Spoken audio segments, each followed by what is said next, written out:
Olá, pessoal, bom dia para vocês. São 7 horas em ponto. Hoje é dia 26 de setembro de 2025.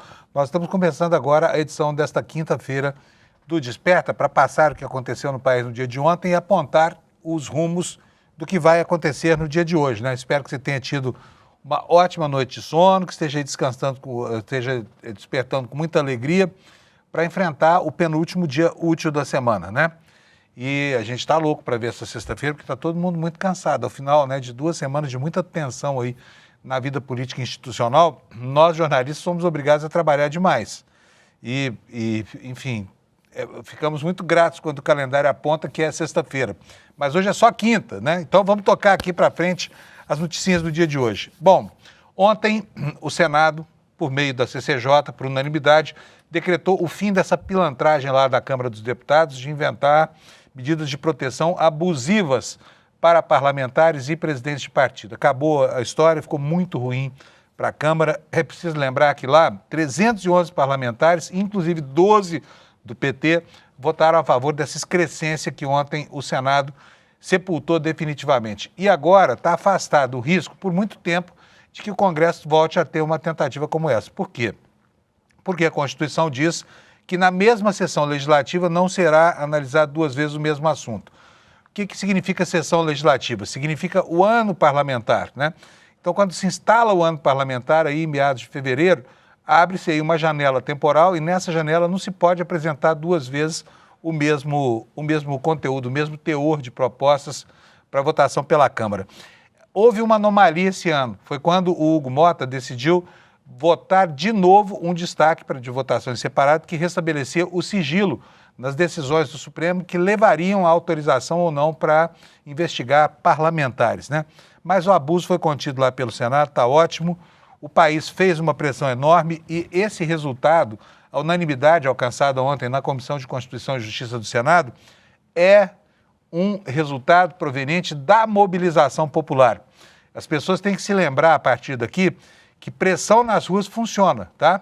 E toda vez que alguma coisa estiver incomodando muito o país, não custa nada a gente tirar a bunda da cadeira e ir para a rua fazer volume em manifestações para deixar claro que não se pode brincar com o povo brasileiro, que não se pode brincar com a paciência dessa gente que paga salários poupudos e dá privilégios enormes para uma casta que se acha melhor do que todo mundo, que são os tais deputados federais. Na verdade, não são melhores do que ninguém, são apenas representantes do povo e de vez em quando eles têm um acesso de autonomia e querem se colocar acima do restante da humanidade, né? Mas dessa vez pelo menos falhou, foi muito bom, a pressão funcionou, a mobilização, embora de improviso, ela levou gente para burro para as ruas e o resultado está aí agora. Foi graças a você que saiu da sua casa e foi se somar às multidões que se formaram no último domingo em todas as grandes cidades do país, né? Para deixar claro a força que tem a mobilização de um país indignado, que era o Brasil nesse fim de semana. Funcionou. Agora a gente tem a batalha da anistia. O Paulinho da Força está louco lá para aprovar essa anistia. Ele que formou um triunvirato lá com Michel Temer e Aécio Neves, né? 2 golpistas clássicos e mais um funcionário do golpismo, que é o Paulinho. Agora o Paulinho está muito empenhado em fazer aprovar a anistia e salvar o rabo do senhor Bolsonaro. Isso apesar de tudo que ele já disse a respeito de Bolsonaro, hein? Mas na hora de fazer com que o establishment funcione para defender os de sempre, aí aparecem lá os serviçais, tipo o Paulinho da Força. É assim que a gente começa o programa de hoje, então espero que você tenha um bom dia aqui com a gente, acompanhando ao longo da manhã a programação aqui. A gente antecipa e depois o N1 vai fazer o aprofundamento do que foi tratado aqui, tá? E eu começo por algo que o N1 não vai fazer, que é falar de futebol. Com o meu querido companheiro Alex Amorim. Cadê você, Alex? Bom dia. Gente, vou contar para vocês, antes que o Alex fale bom dia aqui, estão vendo ele com a velha e boa blusa verde dele, a blusa do Palmeiras, né? Não seria do Verdão, do Uberlândia Esporte Clube. Mas o Palmeiras ontem passou por pouco, viu? Não foi isso, Alex? Conta para nós como é que foi o jogo que você estava tão ansioso ontem, nem conseguiu dormir à noite. Como é que você viu essa partida com o River Plate? Bom dia, Panunzo. Bom dia, comunidade. Bom dia, hoje é um dia excepcional para os palmeirenses e para todo mundo. Ontem, Panuso, eu sofri um pouquinho no primeiro tempo, a gente tomou um gol ali no início do Salas, eu falei, vai acontecer a mesma coisa de 2020, a gente vai ser desclassificado, porém, pela toda a honra, glória de Senhor Jesus Cristo, o Palmeiras conseguiu essa classificação. Vai dizer que Jesus agora é palmeirense também, né? Sim. Sem fake news, hein, pessoal? Opinião apenas. Tá bom. Certo, Panuso. Aqui a artezinha. Ontem o Palmeiras conseguiu a classificação, ganha de 3-1. O primeiro tempo o River Plate jogou bem melhor que o Palmeiras. O Palmeiras ficou um pouco, sentiu a pressão do time argentino. Porém, no segundo tempo, após o retorno do intervalo, o Palmeiras conseguiu um empate com o Vitor Roque. Lembrando que o empate já classificava o Verdão para a próxima fase. E no finalzinho do jogo tivemos um pênalti, onde o Acunha cometeu no Facundo Torres e foi expulso. Flaco Lopes converteu.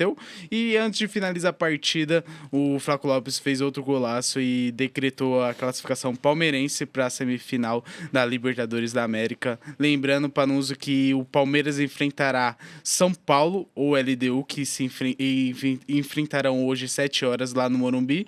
E 9h30 teremos o Flamengo contra o Estudiantes lá na Argentina para verificar e decretar o outro confronto da outra chave da semifinal, Panuso. Ontem muito bom. Foi um dia excepcional. Eu não consegui dormir. Minha irmã e minha mãe começaram a me gritar lá, porque eu tava gritando igual os vizinhos lá. Foi muito jogo bom. Palmeiras e vizinhança sofre lá na casa, especialmente quando o Palmeiras está ganhando, né?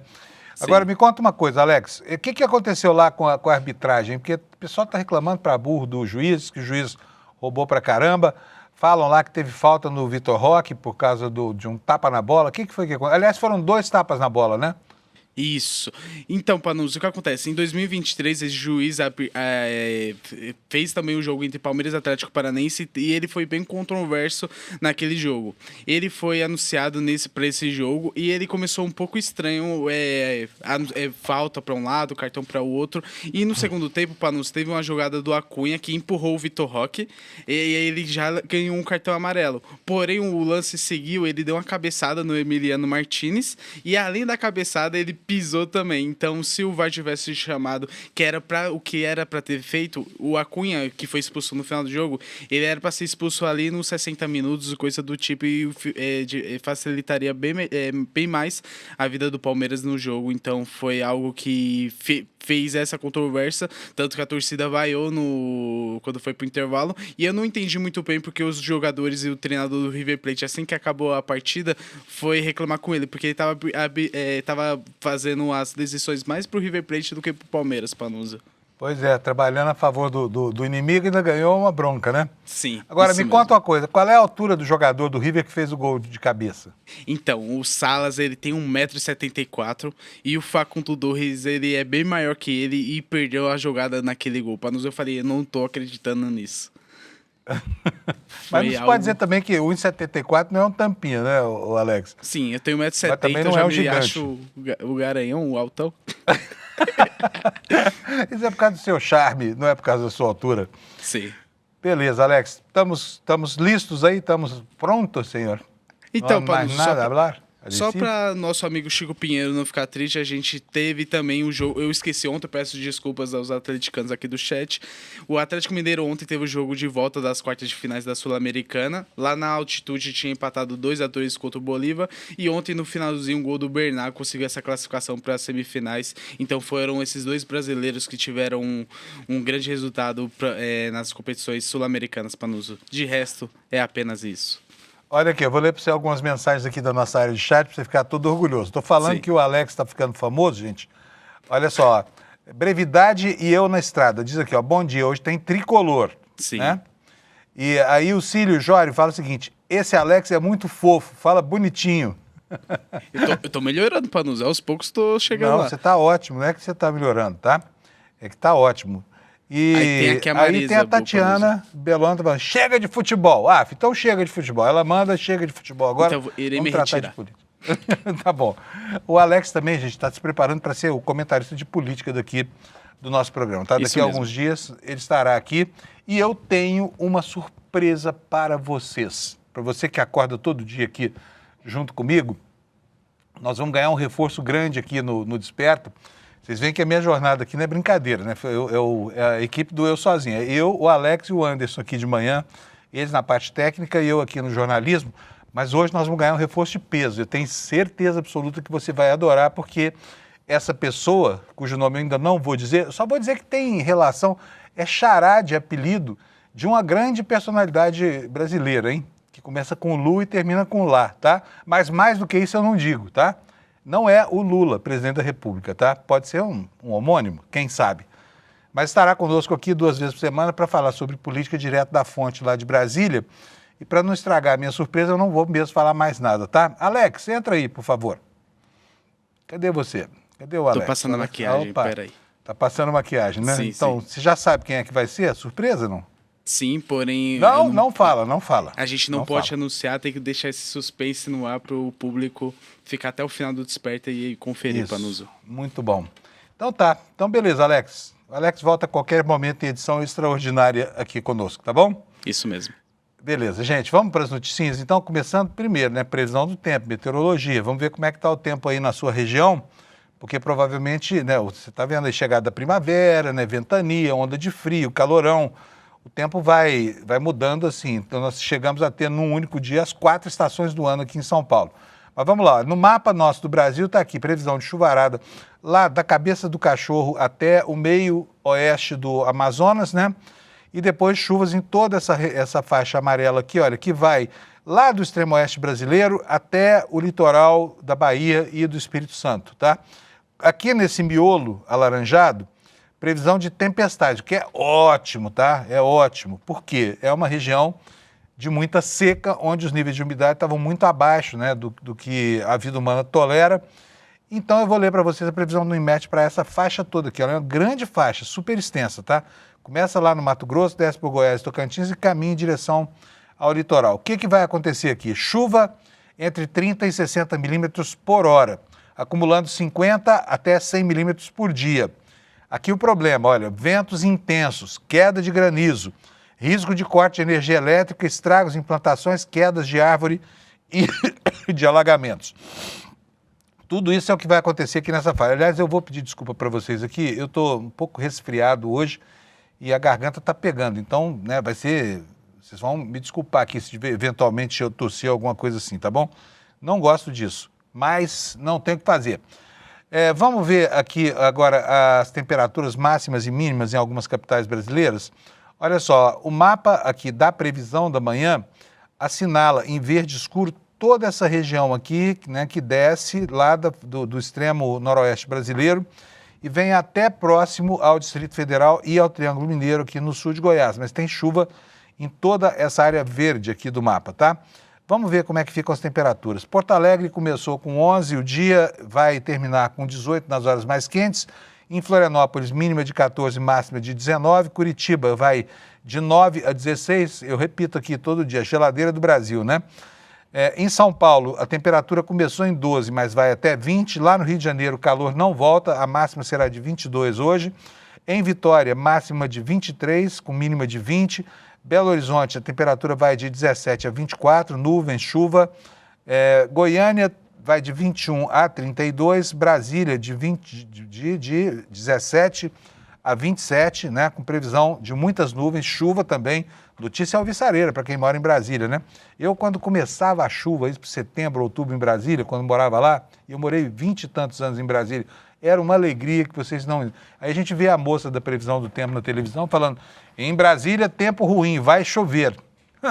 O brasiliense fica até ofendido com esse tipo de previsão no final dos períodos de seca lá, porque não é brincadeira suportar a inclemência e a impiedade do clima lá, tá bom? Bom, vamos ver aqui, Campo Grande, 19 a 31, poucas nuvens hoje, dia de sol lá. Em Cuiabá, muitas nuvens, chuva de 23 a 36. Porto Velho, máxima de 32. Rio Branco, máxima de 33. Em Manaus, chuva, 37 graus de máxima. Boa Vista, Roraima, 37 graus de máxima. No Amapá, Macapá, 34 graus, muitas nuvens. A mesma coisa em Belém. A mesma coisa em São Luís, só que a máxima aqui vai a 32, né?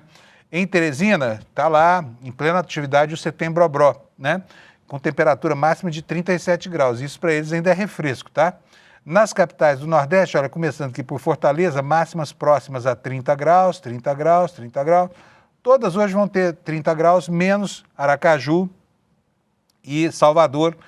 Aracaju com 29, Salvador com 28 graus. E Palmas, né, para não dizer que não falei das Flores, 35 graus de máxima, nuvens, mas não chove lá na capital do Tocantins. Essa é a previsão da meteorologia.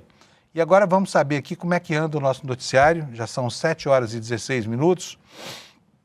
Começando aqui com os temas expostos na home do nosso portal, que está muito bom. Você precisa se acostumar a ler as notícias aqui, porque está tudo aqui, tá? O Chico Alves e a equipe dele trabalham dia e noite para manter isso aqui atualizado. Então, você faça o favor, quando estiver buscando informações, de passar pelo iclnoticias.com.br, tá?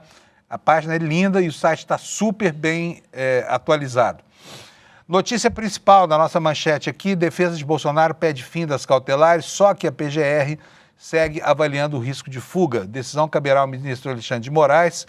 Prisão ainda não é motivada pela condenação. O que está acontecendo? O Bolsonaro foi condenado, mas ainda não transitou em julgado a sentença.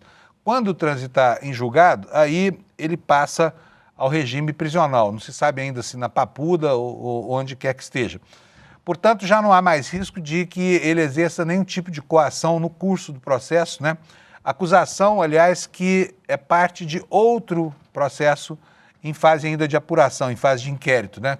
Mas só que Bolsonaro não está indiciado nesse outro processo, da coação em curso de processo. Lá estão Paulo Figueiredo e o filho dele, Eduardo Bolsonaro, que trabalha avidamente lá nos Estados Unidos para tentar atrapalhar o que puder no Brasil para que o pai dele se livre da Papuda. Ocorre que, e eu vou ler isso aqui para vocês depois, não vou nem entrar em muitos detalhes agora, a irritação no Supremo Tribunal Federal com esse tipo de investida de Eduardo Bolsonaro, Paulo Figueiredo, em benefício de Bolsonaro, está sendo visto como, né, uma coisa irritante, pode acabar. Você imagina o que é o Xandão de mau humor. Imagina só aquele homem com a caneta que tem ali e o destino de Bolsonaro na mão. O que ele pode fazer, né?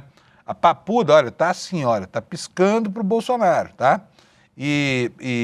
Enfim, isso faz com que, né, haja uma perspectiva de consequência, porque, olha, os caras tiraram o controle da vida financeira da mulher do ministro Alexandre de Moraes, né, colocando ela no rol da Lei Magnitsky, uma lei que foi criada para punir pessoas que agem muito mal em relação aos direitos humanos. Ela é só a mulher do ministro, uma advogada, e aí botaram no rol também o Instituto Lex, lá que é o instituto dela, né?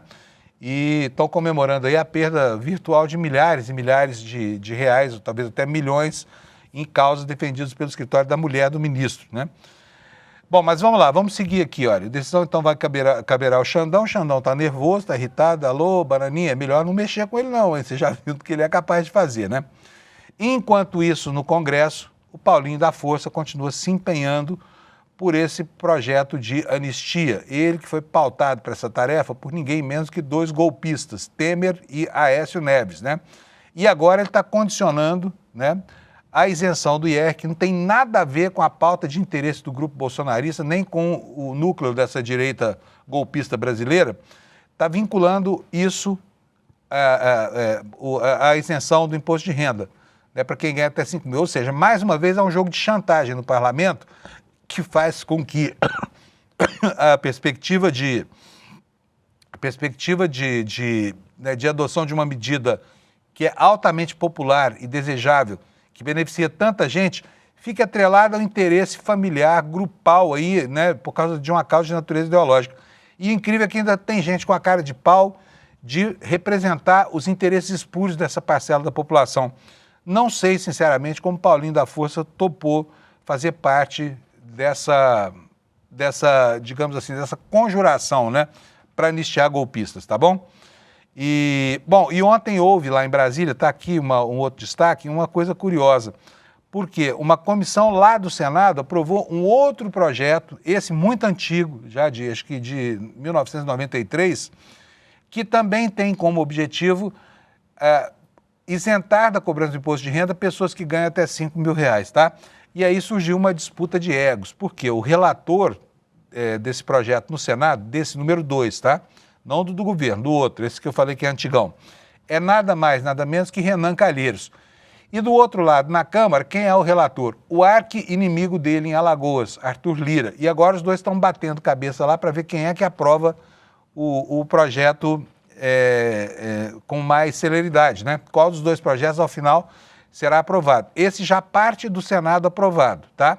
Agora, chega numa Câmara refratária, por causa dessa história ainda da anistia, né?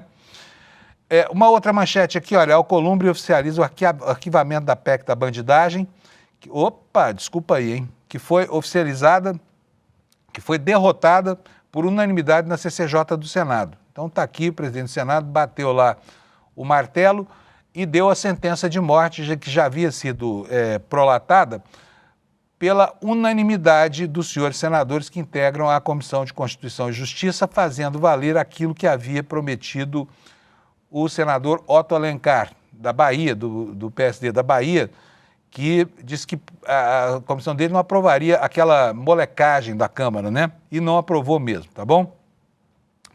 Olha, nós temos aqui na área das boas notícias, aprovada na Câmara uma MP que permite trocar a dívida de hospitais por serviços ao SUS. O ministro Padilha tem se referido a isso aqui como um grande reforço ao programa Mais Especialistas para melhorar a qualidade do atendimento médico à população, né?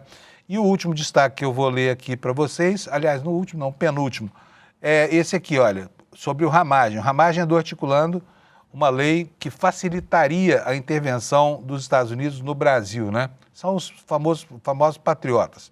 E, por final, na coluna da Juliana Dalpiva, a informação de que o Bolsonaro está cada dia mais perto de anunciar o apoio que parece cada vez mais inexorável, inevitável, né, a Tarcísio para 2026. Bolsonaro já havia dado sinais na semana passada que estaria disposto, sim, a abrir mão de uma perspectiva de candidatura, ou seja, ele admite manter a sua inelegibilidade em troca de não ir para a cadeia, que é o que dá a ele transtornos de crise de pânico, né? Só de pensar na cela da Papuda, lá onde ele vai encontrar os golpistas do PCC, né? Ele morre de medo disso e está colocando aí, olha, não era ele que falava? Dou a vida pela minha liberdade. Agora, já que não dá a vida, porque não tem compostura suficiente para isso, está negociando a sua condição de elegibilidade, tá? Vamos lá, vamos começar então. Vamos começar pela notícia central hoje aqui no site do ICL, notícia escrita pela nossa queridíssima Juliana Dalpiva. Defesa de Bolsonaro pede fim das cautelares, mas a PGR, que não é boba nem nada, segue avaliando o risco de fuga e a decisão vai caber ao ministro Alexandre de Moraes, tá? Então, isso aqui trata do que vai acontecer com o Bolsonaro entre o momento em que é prolatada a sentença, né?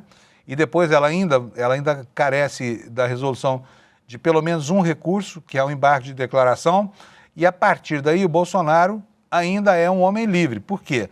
Está condenado, mas não transitou em julgado. Só quando vier a carta de sentença mandando ele cumprir a cadeia a que foi condenado, é que aí sim Bolsonaro passa a ser recolhido. Mas o que acontece com ele nesse intervalo, né, entre o julgamento e o momento em que ele será transformado, em que a sentença terá o seu trânsito em julgado? Ele, em tese, tecnicamente é um homem livre, porque ele não pode mais coagir as autoridades, porque o processo já está extinto, né? Então agora resta definir o que vai ser feito.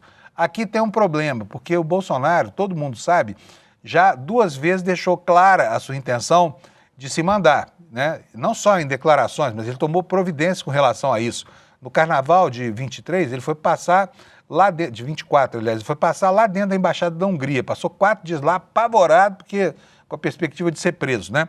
E depois disso encontraram no telefone celular dele a minuta de um pedido de asilo a Javier Milei, na Argentina. Então, a intenção de fugir pode fazer com que o Bolsonaro seja mantido com as atuais cautelares, né? Mas ele não quer só derrubar essas medidas, ele quer mais do que isso. Ele quer ficar livre da tornozeleira e quer voltar a lacrar nas redes sociais. Também pretende se ver livre da proibição de visitar embaixadas e consulados. Aí pergunto para você, sinceramente, meu amigo que está me assistindo aí essa hora da manhã, o que o Bolsonaro quer fazer em embaixada e consulado? Fazer visita de cortesia lá para o embaixador? Conhecer o adido cultural? Não! Ele quer mesmo preparar um plano de fuga. Ele morre de medo de ir preso. Então vamos aguardar a decisão do Xandão. Enquanto você aguarda aí na sua casa pacientemente, eu leio aqui para você.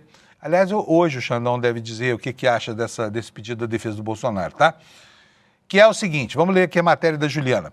A defesa de Jair Bolsonaro apresentou pedidos nesta quarta para retirada das medidas cautelares, entre elas tornozeleira, prisão domiciliar e também a retomada do uso de redes sociais, uma vez que a PGR optou por não denunciar o ex-presidente junto com o filho, o deputado federal Eduardo Bananinha Bolsonaro, e o ativista bolsonarista Paulo Figueiredo, neto do ditador João Batista Figueiredo, por obstrução da justiça no julgamento do Supremo Tribunal Federal. No entanto, a coluna aqui, ou seja, Juliana Dalpiva, apurou que a tendência é de que todas as cautelares sejam mantidas devido ao risco de fuga, tá? Motivo pelo qual elas foram impostas. A avaliação da PGR é que a condenação aumentou o risco. A decisão caberá agora ao ministro Alexandre de Moraes, que é o relator do processo. Essa prisão ainda não é motivada pela condenação. Nós estamos falando da prisão domiciliar do Bolsonaro, tá? A ata da sessão foi publicada nesta quarta-feira e o próximo passo agora é a publicação do acórdão. Depois disso, os advogados podem apresentar recurso na primeira turma e, na sequência, o processo transita em julgado, ou seja, é efetiva, chega ao seu fim, ao seu efetivo fim, tá? E aí vai ser decidido se o Bolsonaro permanece em prisão domiciliar ou se vai puxar plantão lá na Papuda. A decisão da prisão ocorreu no contexto das investigações sobre tentativa de golpe de Estado e organização criminosa após as eleições de 22 e foi motivada por descumprimento reiterado de medidas cautelares impostas anteriormente. Segundo a decisão, Bolsonaro utilizou perfis e canais de comunicação de terceiros, incluindo os dos filhos, né? Flávio, Eduardo e Carlos, para divulgar conteúdos que, de acordo com o ministro, configuram ataques ao Supremo Tribunal Federal e à ordem democrática. Moraes apontou ainda a participação do ex-presidente por vídeo em uma manifestação realizada em Copacabana no último domingo, fato considerado uma violação direta das restrições de contato e uso das redes sociais. Medida impõe a Bolsonaro que cumpra a prisão domiciliar em sua residência, monitorado por tornozeleira eletrônica. Moraes também determinou, segundo a Juliana aqui, a apreensão de todos os aparelhos eletrônicos encontrados no local e proibiu visitas, exceto de familiares e advogados. Gente, está aqui. Vocês acham que o Xandão... Vamos chamar o DataLex aqui? DataLex, SedLex. Cadê o nosso instituto de pesquisa aqui? Opa! Panuso, eu Alex, estava falando vamos fazer com uma a fonte importante que logo estará aqui. Estava falando, né? Isso. Uma fonte começa com Lu e termina com Lá. Isso. É isso, né? Então, Isso bom mesmo. saber que ele já está por aqui. Perfeito. Tiramos não sei, a charada, né? Começa com Lu, termina com Lá. Deixa pro chat descobrir quem é. Deixa aí. Isso. Tá fácil também, né? Muito, muito. Muito Quem fácil. acompanha o ICL já deve estar sabendo, o pessoal do chat deve estar maluco. Bom, vamos lá. Por que eu chamei o nosso DataLex, o Instituto de Pesquisa, cuja amostra é composta por um único entrevistado, que é o Alex Amorim, tá? E Isso. a margem de erro é de 50%. Ou acerta ou erra. Ultimamente está 100% de acerto. Está 100% de acerto, Isso. é. Acertou até o resultado do Palmeiras ontem de novo, né? Disse que ia dar Isso. certo. Então, o DataLex é um instituto de pesquisa que não falha. Vamos lá para a gente fazer a enquete de hoje. Bora. Você acha que Bolsonaro vai ser A, liberado das cautelares até a publicação do acordo e o trânsito em julgado? B, vai permanecer em prisão domiciliar? Presta atenção nas letras, hein? Porque depois Certo. eu vou esquecer, tá? B, Eu também. vai permanecer em prisão domiciliar, do jeitinho que está, com tornozeleira e restrição de acesso às redes sociais. C, vai poder ficar livre de todas as cautelares para finalmente poder ingressar na Embaixada dos Estados Unidos e pedir asilo e fugir do Brasil. E letra D, vai para Papuda. Qual das 4 alternativas você acha que vai... Atenção para a aferição do DataLex, SedLex aqui, o Instituto de Pesquisa do Desperta. Vai lá, Alex. E eu acho que vai ser a letra B, vai continuar em prisão domiciliar. E eu acho que pela idade dele, pela saúde, nós não vai ver ele na prisão. Mas eu vou torcer por isso, porém eu acho que ele vai continuar em prisão domiciliar, Panuso. Bom, então, segundo o DataLex, alternativa B, Bolsonaro permanece. Essa aí, se eu fosse consultado pelo nosso Instituto de Pesquisa, eu diria a mesma coisa para você, tá? Estamos Vamos conferir alinhados. depois agora, né? Estamos Isso alinhados, mesmo. é. Estamos alinhados com a opinião auferida pelo Instituto DataLex, SedLex, tá bom?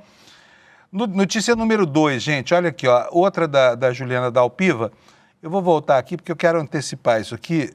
O que está em questão hoje é 2026, está no cenário, né?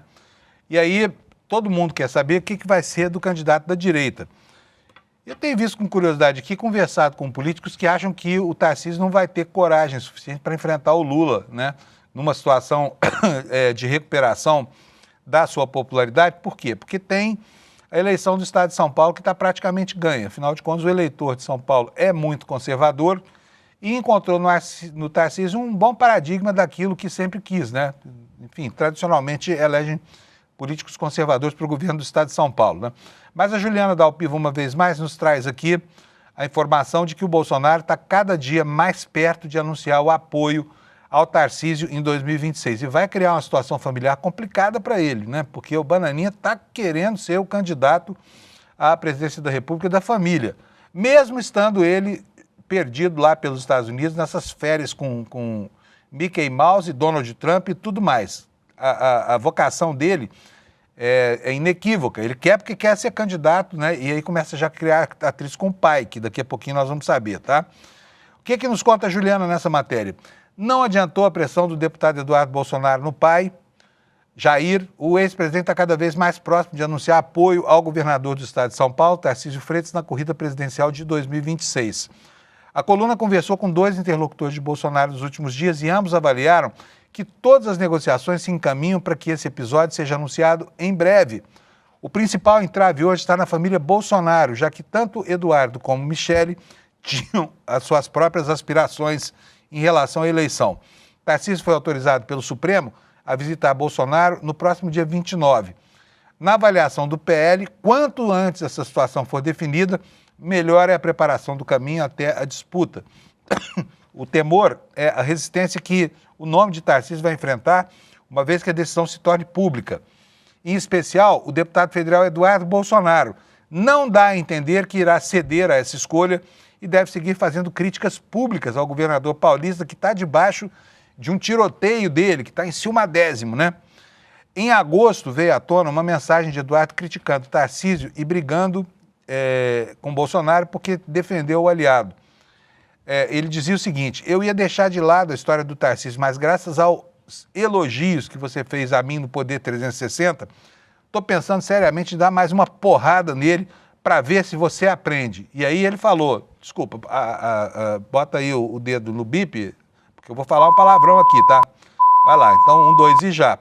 Vai tomar no bip, seu ingrato do bip. Tá aqui para você, ó, já que não posso falar, tá aqui a expressão, só para lembrar para você. Ó, isso é a maneira como o filho trata o pai no reino do bolsonarismo, né? Escreveu o Eduardo no dia 15 de julho passado. Louco para ser ele o candidato da extrema-direita. Ele acha que pode vencer uma eleição trabalhando pelo pai.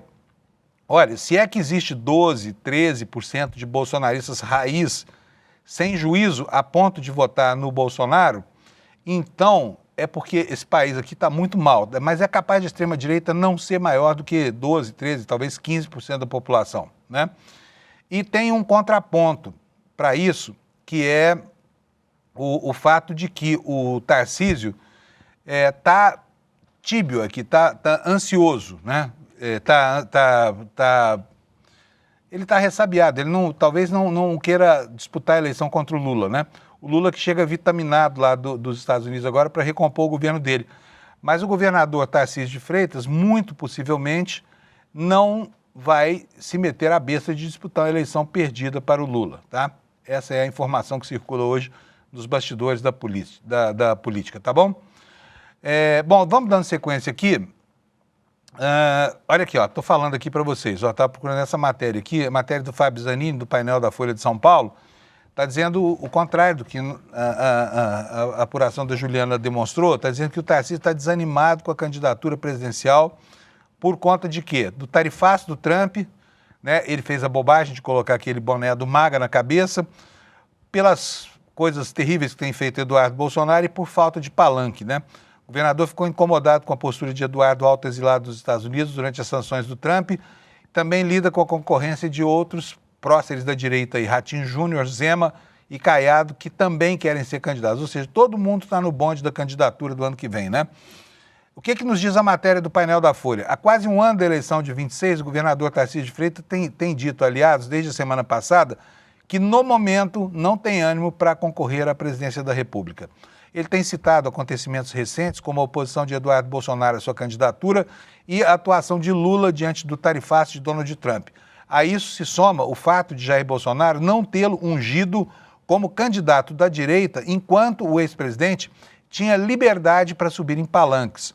Em conversa recente com um aliado, Tarcísio também avaliou que o uso de uma bandeira dos Estados Unidos durante uma manifestação no dia da independência do Brasil, você se lembra daquela imagem terrível, né? E no momento que o país é alvo das tarifas impostas por Trump, isso será explorado pelos petistas na campanha, assim como o discurso do Lula na ONU, que é um novo ingrediente do ambiente eleitoral que se forma, né? Precocemente aí, visando as eleições do ano que vem. Outro entrave que ele tem apontado é a falta de palanque em estados como Minas Gerais, que é o segundo maior colégio eleitoral do país, e onde o governador Romeu Zema já lançou a sua pré-candidatura. O governador lida com dificuldades para pavimentar a sua candidatura no Paraná e em Goiás também. Por quê? Ratinho Júnior, governador do Paraná, do PSD, e Ronaldo Caiado, do União Brasil, seguem firmes no seu intento de disputar as eleições. Tarcísio tem repetido que no momento está bastante inclinado em tentar a reeleição em São Paulo. A aprovação da gestão dele, conforme pesquisas internas, lhe dá confiança na reeleição, independentemente dos adversários que podem ser lançados pela esquerda. Então, o que fica aí, olha aqui, ó, isso aqui, ó, é uma guerra de egos aqui nesse palanque, tá? Zema, Ratinho Júnior, Tarcísio e Caiado. Eles estão se abraçando assim publicamente, mas lá no fundo um está querendo matar o outro, né? Porque todos pleiteiam a mesma vaga, tá?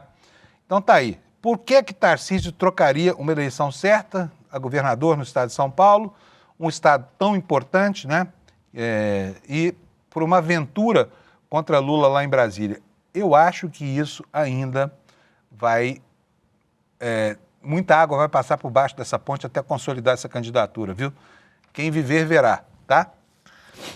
Correndo aqui com os outros assuntos do noticiário, olha só, PL recorre da decisão de Mota de barrar Eduardo como líder. Informação da revista Cruzoé, onde é que eu fui buscar a informação, hein? Segundo o Sóstenes Cavalcante, Hugo Mota havia se comprometido a aceitar o movimento da oposição e depois ele recuou. O líder do PL na Câmara dos Deputados, Sóstenes Cavalcante, anunciou nesta terça, 23, que apresentará um recurso à mesa diretora contra a decisão do presidente da Casa, Hugo Mota, do Republicanos, de barrar a indicação de Eduardo Bolsonaro para ser líder da minoria. Sóstenes voltou a dizer que uma decisão da mesa diretora de março de 2015 dispensa Eduardo de registrar presença na Câmara se for líder da bancada e que, por isso, haviam indicado ele para a liderança da minoria. Afirmou que comunicou a Mota previamente sobre esse movimento da oposição para liberar Eduardo Bolsonaro de perder o mandato por faltas, né? Gente, olha, eu acho que eu vou até antecipar a minha surpresinha para vocês. Falei aqui lá no começo, né? E eu vou deixar o Alex anunciar para vocês, tá bom? Aparece aí, Alex.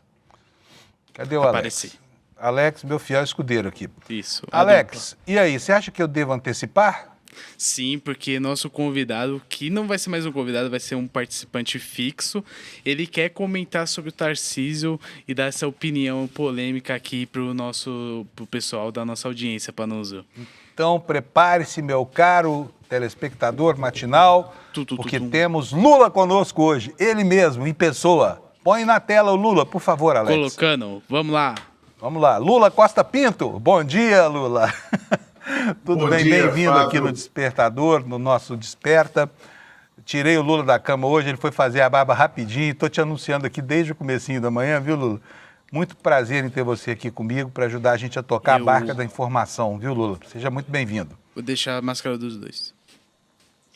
Perfeito, obrigado, Fábio. Obrigado, audiência imensa, né, do Desperta ICL. E a partir de hoje, né, na verdade, a partir de amanhã, toda segunda e toda sexta estaremos juntos, né, Fábio? Para quem não sabe, é um prazer enorme para mim estar aqui com o Fábio de novo, porque eu era estagiário ainda em jornais lá no Recife, quando o Fábio já chegou lá como profissional para a Rede Globo. Né? Isso Hoje é fake não news. parece, O cara mas já ele é bem estreia mais velho do que eu. O cara já estreia fazendo fake news aqui. Ô, Lula, não, mas olha, gente, a gente já trabalhou junto muitas vezes, nos cruzamos por aí muitas vezes. O Lula é um cara excepcional, vocês conhecem o Lula. Ele, enfim, tem uma carreira prodigiosa e vai nos ajudar com a sua capacidade imensa de apuração e com o seu faro dos bastidores lá de Brasília. Vai ser muito bom para todo mundo, tá? E o Lula estreia hoje já falando sobre a candidatura do Tarcísio. Nós temos aqui duas afirmações, Lula. A Juliana Dalpiva dizendo que o Bolsonaro deve muito rapidamente anunciar o Tarcísio como seu sucessor. E nós temos a informação da Folha de São Paulo, do Fábio Zanini, afirmando que ele não está animado, porque vai trocar uma eleição ganha aqui em São Paulo por uma aventura incerta, disputando com Lula, né, candidato fortíssimo à presidência da República.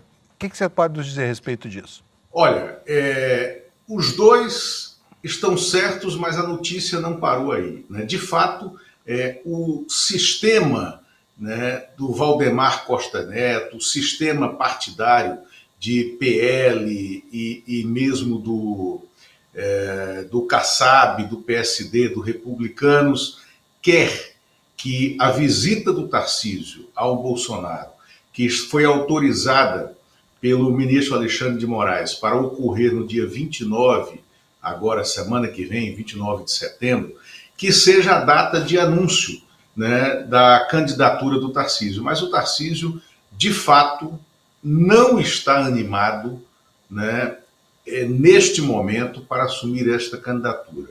Primeiro ponto, ele já adiou a saída do secretário de Segurança, o trágico Guilherme Derrite, da Secretaria de Segurança de São Paulo, que deveria ocorrer agora em outubro e só deve ocorrer agora em final de março, começo de abril, no prazo da lei eleitoral.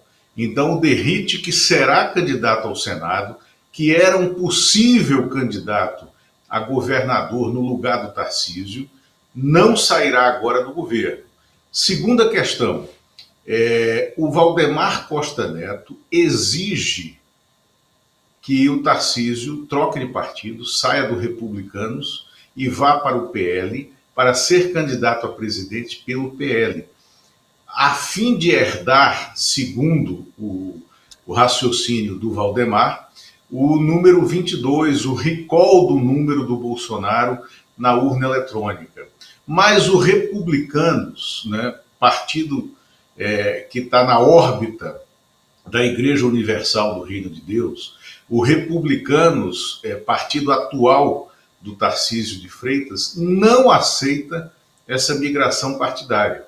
E nos últimos dias, o deputado Marcos Pereira, presidente do Republicanos e bispo da Igreja Universal, o Marcos Pereira começou a fazer um movimento de aproximação do governo federal, deixando claro que, se houver essa migração partidária, sem que haja a definição de uma estratégia política muito bem colocada para que o Republicanos continue no governo de São Paulo, né, o partido pode abandonar essa base bolsonarista. E ele começa a flertar de maneira efetiva com a criação de uma federação partidária com o MDB que é presidido pelo Baleia Rossi nacionalmente, e o MDB de São Paulo, que é um problema, é um enclave na articulação para que o MDB esteja na chapa do presidente Lula na candidatura à reeleição. E o Tarcísio tem medo efetivo, como você falou aqui, da derrota, porque ele não é um nome nacional. As pesquisas que estão colocadas deixam isso muito claro. Não sendo um nome nacional, não tendo uma base de apoio unificada, e, sobretudo, não tendo um candidato forte em São Paulo para vencer a eleição de governador, transformando o estado de São Paulo numa catapulta eleitoral para ele, ele não será candidato à presidência. Num cenário de divisão, ele não será candidato à presidência, porque ele tem chances reais né, de não deixar o grupo dele governando São Paulo e, efetivamente, pelos cenários de hoje da opinião pública, de perder a eleição presidencial, que levaria à reeleição do presidente Lula. Muito bom. Quer dizer, é aquela máxima do Suetônio, né? César, os que vão morrer te saúdam. Vamos ver quem é que vai ser imolado aí pela direita, caso o Tarcísio não se habilite para disputar, caso ele crie juízo e deixe essa história de uma aventura na presidência incerta por uma eleição certa, né? Aí vai sobrar para quem será na direita. Será que tem algum mártir entre esses governadores que encerram agora a possibilidade de renovar mandato, Lula? Um mártir para ser candidato, o candidato Isso, da enfrentar oposição? O Lula. Não, eu acho que é o seguinte, voltou a ficar muito forte a possibilidade de a candidata ser a Michele Bolsonaro, né? Mas também fora de um horizonte de unificação dessa extrema-direita, né? O nome da Michele Bolsonaro, que está sempre presente nas conversas, neste momento é a alternativa tanto do Valdemar Costa Neto, que tem uma excelente relação com ela, quanto do ex-presidente Jair Bolsonaro, o condenado Jair Bolsonaro. Esse é o segundo nome. Acabou qualquer possibilidade que na minha cabeça nunca existiu, né, porque ele não tem voto para isso, nunca teve. Acabou qualquer sonho de Eduardo Bolsonaro, né, de ser candidato. Por questões legais, ele estará inelegível, porque ele vai perder o mandato, vai ser julgado por um órgão colegiado, estará glosado pela lei da ficha limpa, porque ele não tem voto e porque ele perdeu completamente todas as condições de unificar a extrema-direita, mesmo a extrema-direita, em torno do nome dele. E aí vem um outro aspecto, Fábio, que eu queria contar para você, que é para você e para quem nos assiste, né, que é o esfacelamento completo da base da direita e da extrema-direita no Congresso, a partir da derrota da PEC da bandidagem, do arquivamento sumário, né, no plenário, né, depois da derrota da PEC da bandidagem na CCJ por unanimidade, naquela sessão que foi fantástica de ontem, muito bem conduzida pelo senador Otto Alencar, e um relatório fortíssimo contrário a ela. Aquele movimento, aliado ao envio para o Conselho de Ética do caso do Eduardo Bolsonaro, a decisão da mesa que vai levar a uma cassação mais rápida do Eduardo Bolsonaro por faltas, né, por um ato da mesa que não precisa passar pelo Conselho de Ética, e mais a desmoralização absoluta das movimentações do Paulinho da Força em torno do PL, do projeto de lei de redução de penas, depois da desastrosa busca dele de tentar tirar do ostracismo Michel Temer e Aécio Neves, com aquela visita imprópria, né, despropositada, né, a Michel Temer na casa dele na semana passada,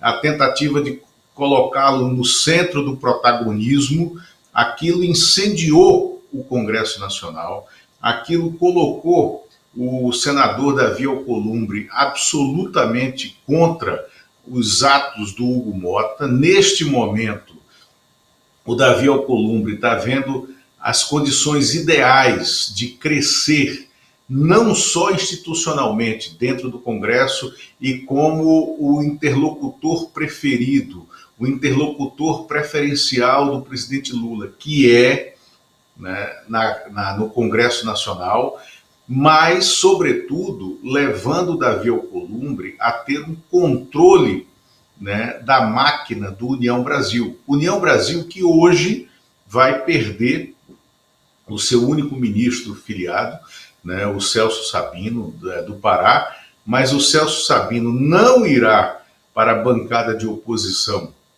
ao presidente Lula. Ele deverá anunciar que se mantém no palanque de reeleição de Lula, porque é candidato ao Senado no Pará, apoiando a chapa que o senador, que o governador Helder Barbalho está montando, né? Pode até vir a ser candidato a vice, né? Ou mesmo, né? Se manter numa candidatura a deputado nesse palanque que está sendo construído lá. Mas o fato é, todas essas movimentações da direita, da extrema-direita no Congresso, movimentações que levaram a essa PEC desastrosa da bandidagem, elas ajudaram a incendiar o União Brasil e também a relação do União Brasil com progressistas do Ciro Nogueira, né? O Antônio Rueda, que nunca teve boa relação nem com Davi Alcolumbre, nem com a ACM Neto, né? Neste momento ele cobra uma solidariedade, né, dos dois e não vem recebendo, em razão das denúncias, né, às quais tem de responder, de proximidades com o sistema de lavagem do PCC, e também Antônio Rueda está muito estranha profundamente o silêncio do Ciro Nogueira em relação a essas mesmas denúncias contra ele, Antônio Rueda, porque o Ciro Nogueira, nos bastidores, tem procurado se afastar do Antônio Rueda na hora de responder judicialmente a essas denúncias de proximidade dos dois com o sistema, com a lavanderia, né, do PCC, que passa pelos hangares dos jatinhos que são usados por todos eles em conjunto, como todo mundo está sabendo, a partir das reportagens daqui do ICL. Lula, olha, super obrigado, foi um prazer receber você aqui hoje. E você que está nos assistindo sabe que isso é só a avant-première. A partir de amanhã o Lula está aqui toda segunda e toda sexta e eventualmente eu vou também chamá-lo aqui para participar quando houver algum fato muito importante na política do país. E o Lula é um companheiraço, é um dos jornalistas mais bem informados do Brasil e nós estamos muito bem na companhia dele aqui, viu, Lula? Obrigado para você, boa sorte aqui no ICL, uma longa caminhada para você aqui dentro, tá? Obrigado, Fábio, e tuas ordens, me chame e amanhã estaremos juntos. Até logo. Seja bem-vindo. Olha que obrigado, mais um dando boas-vindas para você, que é o Alex Amorim, que é o nosso instituto de pesquisa aqui, o Datalex, Sedlex. Tchau, Lula. Até amanhã, então. Tchau, abraço, tchau. É isso aí, gente. Espero que vocês tenham gostado da apresentação, da surpresa que eu parei. É uma surpresa meia boca, porque eu já falei que era o Lula, né? Só não falei qual Lula que era, tá? Gente, vamos correr aqui, porque são 7h53, eu tenho várias coisas para te falar. Então vou rapidinho aqui, linguagem telegráfica, depois você no N1 vai assistir ao aprofundamento dessas informações. Comissão no Senado aprova isenção do imposto de renda para salários de até 5 mil a partir de 2026. Essa aqui é a comissão, só que o projeto não é aquele do governo, tá? Esse projeto é um projeto antigo que foi retirado lá do baú pelo senador Renan Calheiros, que estava presidindo aqui a sessão, encampou essa ideia, já aprovou ali. A Câmara está de mau humor, né? Por quê? Porque com a aprovação da CAI, esse projeto vai parar no plenário da Câmara, que ainda não votou a questão do imposto de renda, estão lá enrolando com isso. Então, agora, ao invés de um, nós temos dois projetos disputando aí a condição de, né, de introdutores, de autores dessa ideia legislativa de dar isenção para quem ganha até 5 mil. Na verdade, a ideia é do governo, né? Mas tanto faz um ou outro, tá bom, do mesmo jeito. Notícia número 2 aqui dessa nossa corrida final. Paulinho da Força afirma que isenção de IR está condicionada à anistia, mas é o demônio, fala sério, né? Gente, o que é isso? O que é isso, Paulinho? Não tem amor à sua biografia, não? Sabe? Se prestar a servir dessa forma a esse grupo golpista, Temer e Aécio, de onde é que foram tirar Michel Temer? Quem foi que chamou o Temer de volta ao cenário, ao primeiro plano da cena política brasileira? Tenho certeza absoluta que quem fez isso foi o Assunto. Porque quando o assunto é golpe, dele, Temer entende. Afinal de contas, né, ele deu um golpe lá em 2016, 2017, derrubando a Dilma Rousseff, né? E agora está aí Paulinho condicionando anistiar um criminoso como Bolsonaro em troca de permitir que 20 milhões de pessoas parem de pagar imposto de renda no Brasil. Beleza de comportamento, né?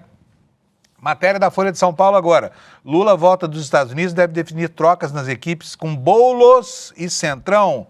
O que é que nos diz a matéria? O presidente do PT volta dos Estados Unidos nessa quinta com pendência para resolver sobre a composição da sua equipe com possíveis trocas dentro do Palácio do Planalto e da Esplanada dos Ministérios. Diante da ameaça de debandada de indicados por PP e União Brasil, o presidente terá que se dedicar agora ao redesenho do seu time de auxiliares. Aliados do petista apostam na tentativa de reacomodar nesse espaço os partidos da própria base aliada, inclusive os do Centrão. Entre as legendas que podem ser contempladas estão PSD, PDT, PSB e até o B de Brasil e até o Republicanos, né?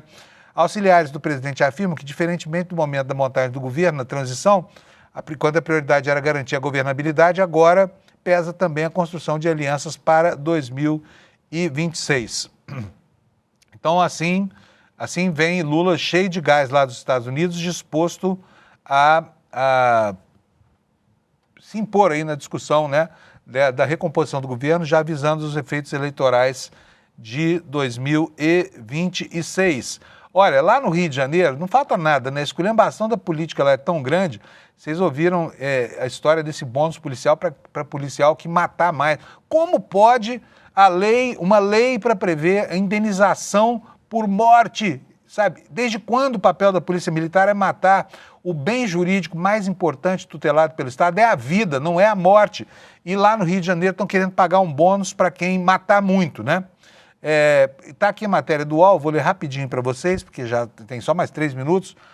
É uma medida absurda que vai na contramão de como trabalham as polícias no mundo, disse o ex-secretário nacional de Segurança Pública, José Vicente da Silva Filho. Ele fala que medidas como essa vão aumentar a letalidade policial e de casos de abuso da força. E eu complemento aqui dizendo que não vão resolver nada, porque quanto mais violenta a polícia, mais violento é o crime. O que os especialistas propõem? Investimento em investigação, policiamento preventivo, como caminhos mais efetivos. Fora o fato de que é um abuso alguém oferecer recompensa pela morte de quem quer que seja, né? Outra informação importante aqui para nós, olha só, Bolsonaro foi alertado de desvios, fraudes e irregularidades do INSS durante a transição, dizem peritos. O ex-ministro Onyx Lorenzoni diz que não se lembra da categoria falar de descontos associativos, pivô da crise atual. E a associação foi apresentada à equipe de Bolsonaro pelo senador Isalci Lucas, do PL do Distrito Federal, que tem sua origem lá no PSDB, e que hoje está na CPI do INSS. A ANMP, Associação Nacional dos Médicos Peritos da Previdência, afirmou ter levado ao presidente Jair Bolsonaro informações sobre desvios, fraudes e irregularidades com dinheiro público dentro do INSS durante a montagem do seu governo. Ou seja, Bolsonaro estava careca de saber que o careca do INSS estava metendo a mão nas poupanças, nos rendimentos dos aposentados, tá? Bom, são 7h58, vamos ver se ainda tem tempo aqui para falar mais uma coisinha sobre a tática de aproximação Lula-Trump. Aliás, eu vou pedir, por favor, Alex, coloca para a gente o vídeo do Lula, porque essa história da química com o Trump está dando o que falar, tá bom? Lula está animadão com isso aí, apesar de todos os avisos de que é preciso ter cautela, porque não estão tratando com qualquer um, estão tratando com o Trump, que é um sujeito instável, que não tem apreço nenhum nem pelas próprias posições. Mas olha só o que Lula falou ontem. Roda para nós, Alex, por favor. Eu tive uma outra satisfação de ter um encontro com o presidente Trump. Aquilo que parecia impossível, deixou de ser impossível e aconteceu. E eu fiquei feliz quando ele disse uma química boa entre nós. Como eu acho que a relação humana é 80% química e 20% emoção, eu acho que é muito importante essa relação e eu torço para que dê certo, porque o Brasil e os Estados Unidos são as duas maiores democracias do continente. Nós temos muitos interesses empresariais, nós temos muitos interesses industriais, nós temos muitos interesses tecnológicos e científicos, nós temos muito interesse no debate sobre a questão digital e a inteligência artificial, nós temos muito interesse na questão comercial. Bom, tá aí a fala do Lula. Gente, cheguei ao fim. Daqui a pouquinho no N1, o aprofundamento dessas informações. Temos o marketing aí, Alex, tá aí, olha. Nós vamos ter essa aula, o Guia da Liberdade Financeira com o Eduardo Moreira, vai ser no dia 28, no domingo agora, né? Às 8 horas da noite. Não perca, porque assim você aprende a gerenciar o seu dinheiro e defendê-lo, né, dos achaques aí do mercado financeiro, tá bom? Aqui no despertacl.com.br, você pega o seu ingresso, é para todo mundo, não paga nada, não precisa ser sócio sério, não precisa nada. É só vir aqui, pega o seu convite e assista a aula no domingo e saiba o que fazer do seu rico dinheirinho para que você não fique pobre com ele, tá bom? Bom dia para vocês, muito obrigado pela audiência. Amanhã estamos de volta aqui para encerrar a semana às 7 horas da manhã, tá? Com Lula Costa Pinto, Alex Amorim, tá? E grande elenco. Tchau, obrigado pela sua audiência. Você morre de medo de fazer um investimento que não seja a caderneta de poupança ou o CDB do seu banco? Que bom! Que bom, claro, porque o medo é uma coisa que protege a gente. E enquanto você não adquirir o conhecimento que você precisa ter, fique com o teu medo, para não cair em nenhuma dessas roubadas que estão o tempo inteiro sendo oferecidas na internet. O que eu venho te dar hoje é um presente. No dia 28 de setembro, um domingo, às 8 horas da noite, eu vou dar uma aula para te ensinar todo o básico de finanças e investimentos de uma maneira muito simples. O Guia da Liberdade Financeira. Domingo, dia 28, às 8 horas da noite.